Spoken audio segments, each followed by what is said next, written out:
យន្តហោះចម្បាំងមីយ៉ាន់ម៉ាទម្លាក់គ្រាប់បែកទៀតចូលដីថៃបង្កឲ្យមានការជំនះប្រជាពលរដ្ឋជាបន្ទាន់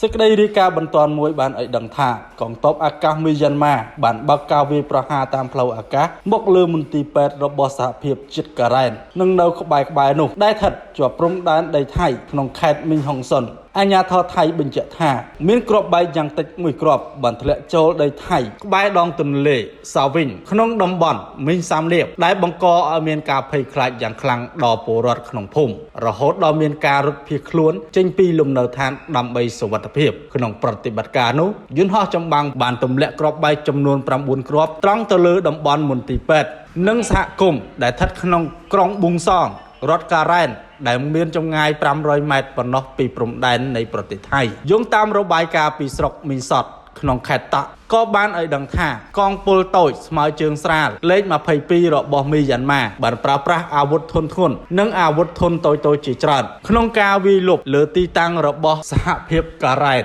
ក្នុងទីក្រុងម៉ាយ៉ាវ៉ាឌីរដ្ឋការ៉ែនដែលស្ថិតនៅទល់មុខនឹងសហគមន៍ព្រំដែនថៃក្នុងខេត្តតាក់